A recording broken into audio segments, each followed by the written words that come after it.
Hello everyone, this is Dr.Starcraft episode 6. My name is DrAZNstarcraft and this is going to be a special cast. Now the other Dr.Starcraft episodes have been, platinum, have been bronze to low silver, maybe even some practice league games.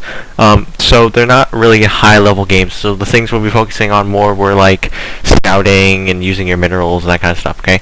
This game was sent to me by my friend NitricAcid here. He's spawning as the red Zerg.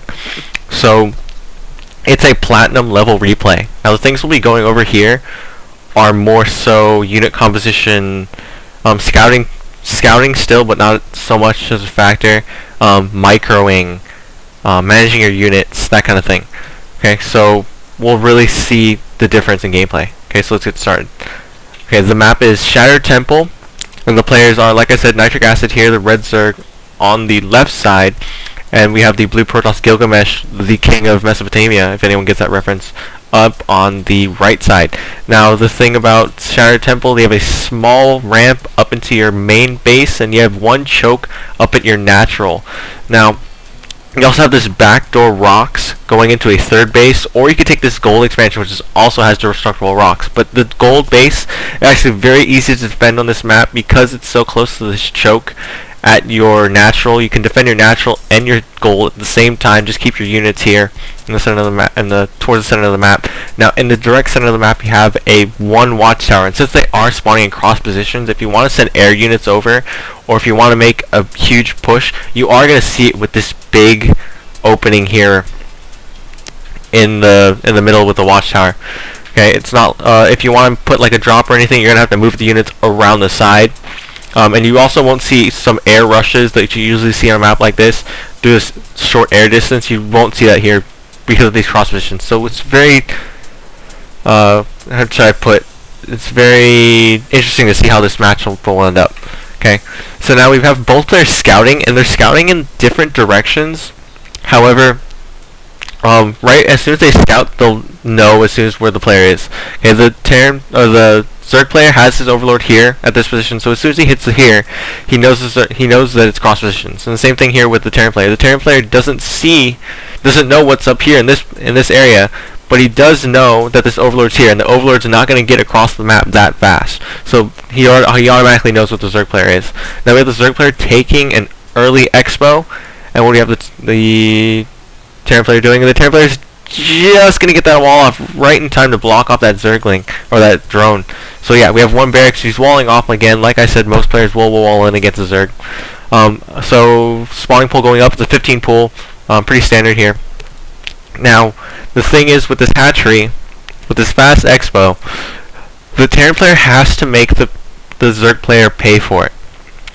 He has to make an early push. He has to make sure that the Zerg player backs off, or has to commit more attacking units to slow down that economy. Because if you let a Zerg player get up his economy and get a lead in the economy, it's just not good news. Okay, so we'll see how that plays out. The spawning pool is almost done. Yes, there it is. So we'll see how he's going here. We have a factory going up, very early gas. So we have a factory going up. We could see some siege tanks or some Hellion play. I would assume Hellions this early in the game. However, you can never be quite sure. Okay, so a lot of drones transferred over here to natural, and a spine crawler going down here just for defense with purposes. Now, like I was saying, when you're transferring a lot of drones over, that's for two reasons. One, if the Terran player comes in here and checks the front door, and he sees all these drones, he's gonna think, oh no, I'm not making enough economy, so he'll start backing off and trying to build up his economy, or he'll bring all his units in to push. But since the Zerg player didn't actually commit all of his resources towards the economy, it just looks like he did, then he should have an equal army size and should be able to take him out because he is on his home base, and he can reinforce that a lot quicker. Also, it helps with scans. If they scan the natural, same thing, same effect. Okay, so we'll see how that plans out. We have Zergling speed coming in, but he's still producing. He's not producing any Zerglings so far. He's just producing drones. So he's just focusing on his economy. And now here comes 8 Zerglings coming out. I like to see people be very active with the Zerglings. The thing too is I like when Zerg players get extra queens just for creep spread. Creep is so important for Zerg players, and I've said this so many times before, but it's just so critical. Creep gives you vision. It helps your units. It's like the magical fruit of Zerg playing. Okay, so what's the Terran player doing? He has stim pack, so it could be an early stim or a stim pack timing push for the Terran player. That's something you'll usually see. And also a reactor, so we will see a lot of Marines coming out. And siege mode is done, and we are seeing siege tanks being produced. We also see orbital command going down here, or command center. My bad. Going down here, so he is trying to expand. We have a Bangling nest going down here. Banglings are extremely important against Terran just because of the infantry.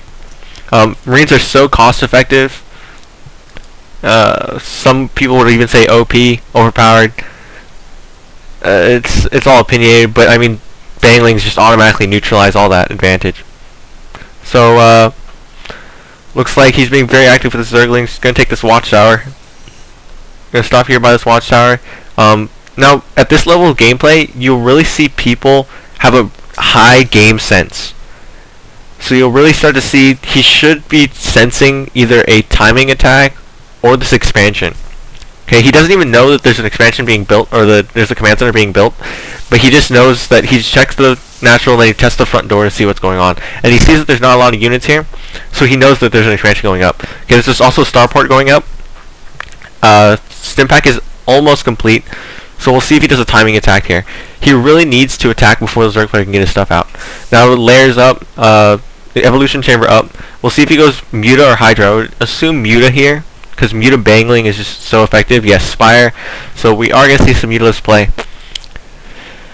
I would like to see the Zerg player start getting his extractors up, just because Zerg is such a gas-heavy race. I mean, as a Zerg player, you'll always end up with thousands and thousands of minerals, but no gas. Sort of like the curse of Zerg. More and more drones being produced. Also, he's not getting a lot of Banglings, but in this, he's taking down this back rock for this base, and he's also taking down this gold rock. So you could see a double expo at the same time. We have Overlord speed done. Looks like he's just going to use it for scouting. Okay. So he did show, and the Terran player did choose to get an orbital command instead of a planetary fortress. It really helps in terms of the SCV count, or the mule count. And mules are just so effective.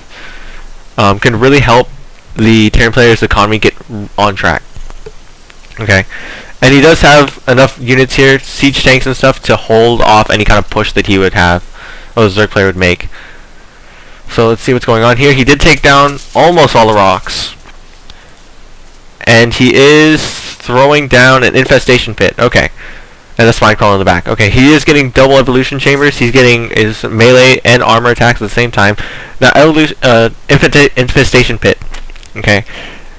And in like an upper level gold and upwards, meaning platinum, diamond, masters, and gold and grandmasters, you'll see more casters being used. And if you guys don't know what I mean by casters, I mean units that don't really attack but have certain abilities or spells or such that affect units in certain ways.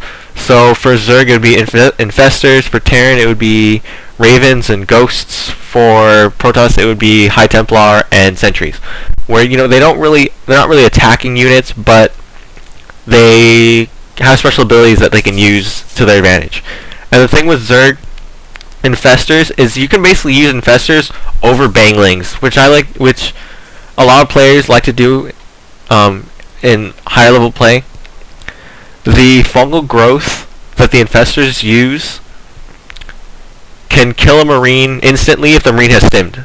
Now, if the marine has combat shields, has stimmed, and gets fungal growths, he'll only have about 5 HP left. So, I mean, 2 Zerglings can take that out, no problem. So, I mean, you'll usually see Zergling Infestor, maybe some Zergling Muta Infestor, just so you can get that air out. Also, Neutral Parasite, when the Terran player starts taking up to higher level units, like a Battlecruiser or a Thor, and they neuroparalyze that unit, it's just like a waste of minerals. Okay, so we do have an armory up, so we are seeing some Thors being produced, and we are seeing some upgrades. I would like to see him really use more upgrades, more armories, or more engineering base. He does have the economy for it, and I would love him to see him throw down some more production facilities, like another factory or another starport. He is getting medvacs, and he's pretty good on his barracks. I would like to see him expand again, just because he's being left alone. The Zerg player, it did double expand here. He does have his gold up, and he is getting this back expo. Okay, so we have armor level 2 coming up. We also have